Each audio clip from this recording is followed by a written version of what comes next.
बिहार का अनोखा गांव गंगरा, जहां 700 वर्षों से शराबबंदी है। बाबा कुलचंद का त्रिसूत्रीय संदेश, श्राद्ध से दूर रहना, नारी का सम्मान करना और अन्य की रक्षा करना। शराबबंदी वाले बिहार में शराबबंदी को लागू करने में तमाम सिस्टम को लगाया जा चुका है, लेकिन इसी बिहार के जमुई में एक ऐसा गांव है जहां सैकड़ों सालों से पूर्ण शराबबंदी है। गिद्धौर के गंगरा गांव के लोग कुल देवता के डर से सालों से शराब नहीं पीते हैं। गांव वालों का दावा है कि यहाँ लोग 700 सालों से शराब नहीं पीते हैं। इस बीच अगर किसी ने शराब पी तो उन्हें कुल देवता के प्रकोप का सामना करना पड़ता है। गंगरा गांव अपने आराध्य कुल देवता कोकिलचंद बाबा की पूजा करते हैं। बाबा कोकिलचंद के त्रिसूत्र मंत्र हैं: शराब से दूर रहना, नारी का सम्मान करना और अन्न की रक्षा करना। यहाँ शराब सेवन कर गांव आने से हर किसी को मनाही है। दावा है कि बिहार में शराबबंदी लागू होने के बाद आज तक कभी भी गंगरा गांव से शराब मामले का एक भी केस दर्ज नहीं हुआ है। बाबा कोकिलचंद के त्रिसूत्रीय संदेश पर आचार्य श्री प्रणव जी महाराज का प्रवचन। जय बाबा कोकिलचंद की।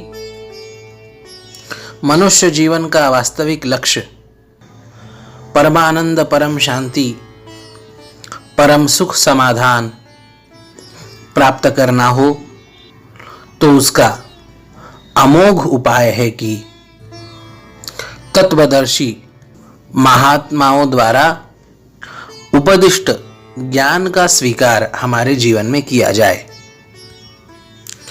गीता में भगवान श्री कृष्ण अर्जुन से कहते हैं कि तद्विद्य प्रणिपातेन परिप्रश्नेन सेवया उपदेक्ष्यन्ति ते ज्ञानम ज्ञानिनस्तत्वदर्शिनः। जो वास्तविक तात्विक ज्ञान है, जिससे मनुष्य जीवन की सार्थकता हो सकती है, वह जो स्थिति है उसे प्राप्त करना है तो तत्वदर्शी महात्माओं से जानो।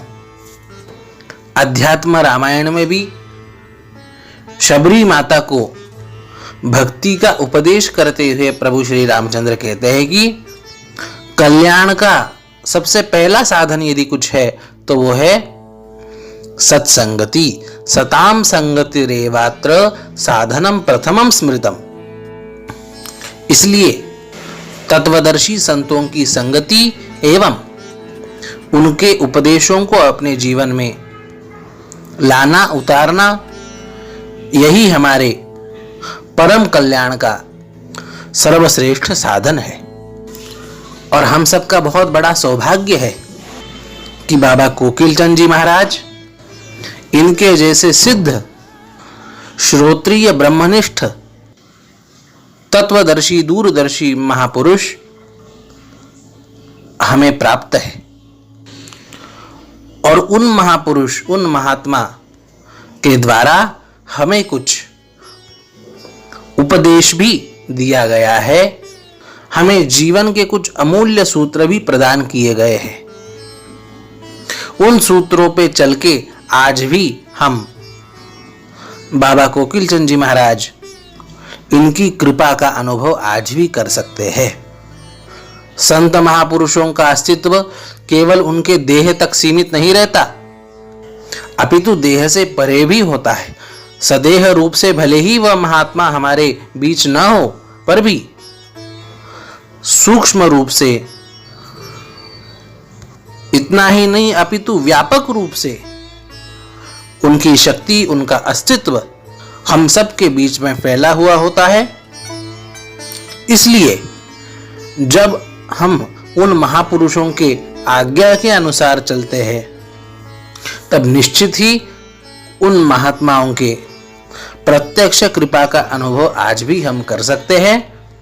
और उनके माध्यम से साक्षात भगवान का भी अनुभव हम उन वचनों द्वारा, उन पर चलकर हम प्राप्त कर सकते हैं।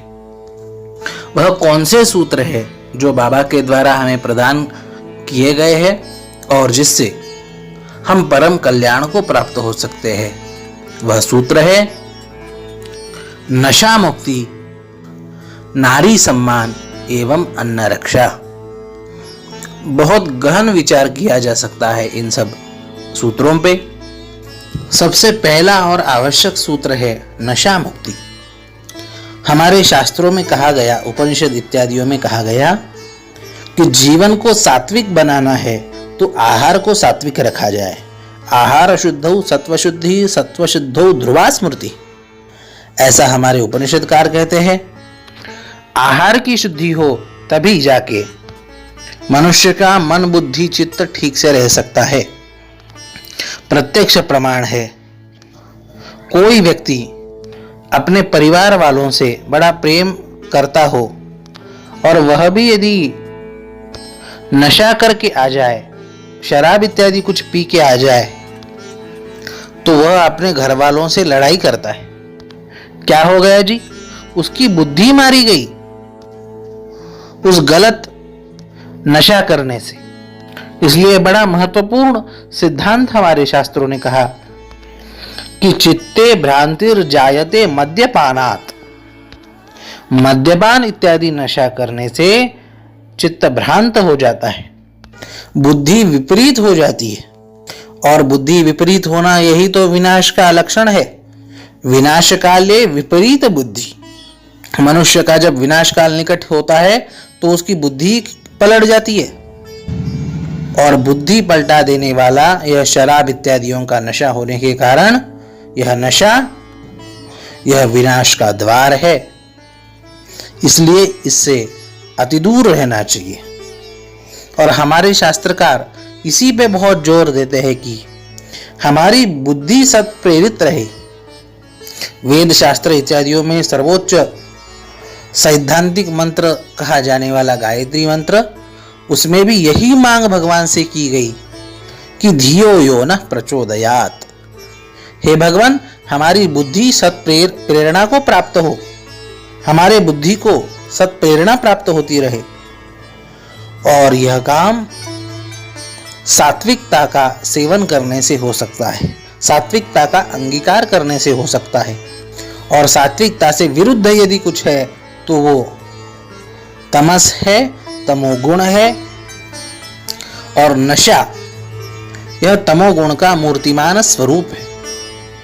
इसलिए जिस किसी को भी उन्नति को प्राप्त करना है, कल्याण को प्राप्त करना है, जीवन में कुछ पाना है, तो उसे नशा से दूर रहना बहुत अति आवश्यक है। पुराने जमाने में जिसका नाश कराना होता हो, ऐसे शत्रु को या उसकी अगली पीढ़ियों को चुपचाप से धीमे से नशे की आदत लगाई जाती थी, जिससे वह आदमी स्वयं या उसकी अगली पीढ़ी अपने आप बर्बाद हो जाती। इसलिए हमेशा ध्यान रखें, जीवन में कुछ भी पाना हो तो सबसे पहला नियम है कि नशे से दूर रहा जाए। दूसरा, हम जो भी काम करें उसमें यदि हमें सफलता चाहिए तो सबसे महत्वपूर्ण बात हमारे शास्त्रों ने कही वह है नारी सम्मान। जहां पर नारी का सम्मान होता है वहां पे देवताओं का वास, उनकी कृपा का, शक्ति का वास होता है।